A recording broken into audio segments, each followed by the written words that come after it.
Hello everyone, good afternoon. কেমন আছো তোমরা সবাই? আশা করি তোমরা সবাই খুব ভালো আছো এবং সুস্থ আছো।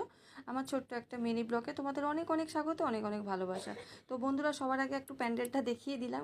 আমাদের এখানেই মহেশে মিতালি সংঘ প্যান্ডেল, আমাদের এখানে দুর্গা ঠাকুরে। তো সোমনাথ সকালবেলা ছেলেকে একটুখানি ডাক্তার দেখাতে নিয়ে গেছিলো হোমিওপ্যাথি, তো সেখানে আসার পথে ভিডিওটা তুলে নিয়ে এসে তোমাদের কাছে শেয়ার করলাম।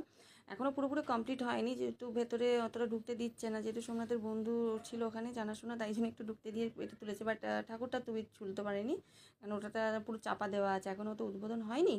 তো যাই হোক, কেমন হয়েছে জানিও। আর ছেলের এলাপাতিতে খাচ্ছি, প্লাস ওর মুখের মাস্কটা টানা হচ্ছে, কিন্তু রেগুলার মাস্ক টানাটা ঠিক নয়। তো এলাপাতির ওষুধগুলো কমপ্লিট ছিল, যতগুলো হয়ে গেছে, কিছুটা আছে, বাদ বাকি এখন হোমিওপ্যাথি শুরু করে দিয়েছি। রেগুলার ওই শ্বাসকষ্টের যে মুখে মাস্ক দেওয়াটা ডাক্তাররাও বলছে খুব একটা ভালো না। তো তাই জন্য হোমিওপ্যাথি দেখাতে গিয়েছিল। আর আমি তো বেলার দিক করে রোদ আর যেতে পারবো না। আর ছেলে স্কুলে যায়নি, ছেলে বাড়িতে আছে। ছেলে একবারে যাবে লক্ষ্মী পুজোর পর, লক্ষ্মী পুজোর পর স্কুল খুলবে তখন যাবে। আমি আন্টিদেরকে ফোন করে জিজ্ঞেস করেছিলাম, বলছে অসুবিধা নেই।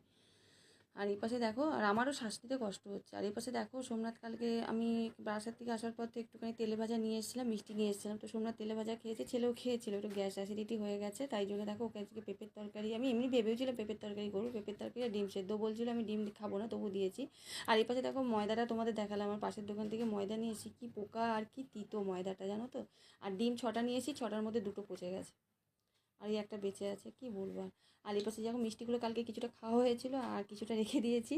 আর এই পাশে কালকে এনেছিলাম খেজুর আর পেয়ারা, কালকে কিছুটা খাওয়া হয়েছে আর আছে, কালকে সকালে খেয়েছি। আর এই পাশে দেখো আমার ঝুটুন বাবু এসে গেছেন, অনেকক্ষণ থেকে চিৎকার করেছিলাম, যা এখান থেকে, আমি পরে দেবো, যেই যা বলেছি অমনি বাবু চলে গেছেন, দেখো ওই যে পেয়ারা গাছে বসে আছে। আর এই পাশে পরোটা ভাজছি, পরোটাটা আজকে তেল দিয়ে না, আজকে একটু বাটার দিয়ে ভেজে দিচ্ছি সোমনাথকে। আর সোমনাথ বলে একদম অল্প তেল দিয়ে করো, না না অল্প তেল না, বাটার দিয়েছি, আর বেশি করেই দিয়েছি, ছোটো বাটার যেগুলো পাওয়া যায় না এখন 60 টাকা হয়ে গেছে, ওটা পুরোটাই দিয়ে দিয়েছি। তো বাটার দিতেই হবে, যেহেতু পেঁপের তরকারি, সরি পরোটা বা লুচি করতেই হবে, লুচি করে দিলাম না, পরোটা করে দিলাম, কেননা পেঁপের তরকারি করা মানেই পরোটা বা লুচি করতে হয়। আর এপাশে তাকে আমি 3টেই দিয়েছি, আর কড়া করে, সোমনাথ ভীষণ কড়া করে পরোটা বা লুচি খায় ভাজা, তাই জন্যে আমি দেখো ওখানে আমি দিলাম তরকারি দিয়ে দিয়েছি। এই পাশের দিকে ফলটা দিলাম, পেয়ারা কেটে আর খেজুর দিলাম।